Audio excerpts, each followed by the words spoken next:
dowladda federaalka ee Soomaaliya gaar ahaan wasaaradda gaashaandhigga xukuumadda Soomaaliya ee taliska ciidanka xoogga dalka Soomaaliyeed ayaa dowladda Turkiga waxa ay ku wareejisay gaadiid dagaal iyo agab kale. Gaadiidkan oo ah nooca gaashaamad ee aan xabadu karin ayaa waxaa lagu talagalay inay ku howlgalaan ciidanka kumaandoosta xoogga dalka ee gorgor kuwaas oo dagaal kula jira dagaalyahanada Al-Shabaab. Munaasabadda wareejinta gaadiidkan oo ka dhacay dekedda weyn ee magaalada Muqdisho ayaa waxaa ku sugnaa saraakiil ka tirsan wasaaradda gaashaandhigga taliska ciidanka xoogga dalka Soomaaliyeed. Taliyaha ciidanka xoogga dalka Soomaaliyeed General Odawa Yusuf Raage ayaa dowladda Turkiga uga mahad celiyay gaadiidkan lagu wareejiyay. sidaas oo kale inuu mahad celiyo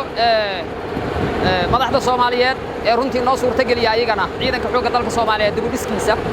hadday noqon lahayd dhinaca tababarka hadday noqon lahayd dhinaca tayada hadday noqon lahayd dhinaca qalabka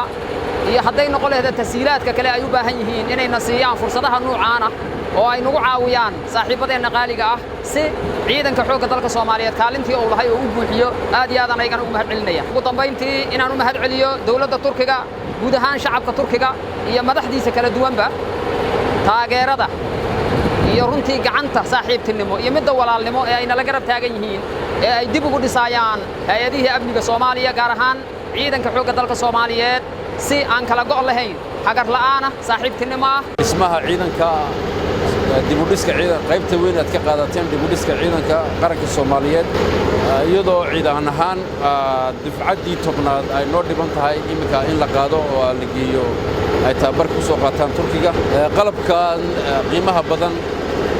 la dagaalanka cadawga loogu talagalay noogu deeqdeen oo aad uga mahad celinayno. Mas'uuliyiin ka socota dowladda Turkiga ayaa dhankooda waxa ay sheegeen in gaadiidkan loogu talagalay inay ku shaqeeyaan ciidanka kumaandoosta gaar ahaan kuwa gorgor isla markaana ay uga qayb qaadanayaan howlgallada dhanka ah Al-Shabaab. Safiirka dowladda Turkiga ee u fadhiya Soomaaliya Mahmal Yamaas ayaa sheegay in dowladdiisu ay ka mid tahay dowladaha taageera Soomaaliya waxaana ay u tababartay ciidamo fara badan sidoo kalena dhowr jeer ayay siisay Soomaaliya gaadiid iyo hub fara badan. Somali Ulusal Ordusu'na ülkemizin hibe ettiği çok ağır zırhlı Türk'ü marka araçlarımızla yine Somali Ulusal Ordusu'nun çeşitli operasyonda kullanacağı kamyon ve su tanktan hibe törenini yapıyoruz burada. Bizim dowlaha gaashaandhigga taliyaha ciidamada qaranka sida Soomaaliya dhammaan marti sharafta ugu horeyn uga gudooba salaan diiran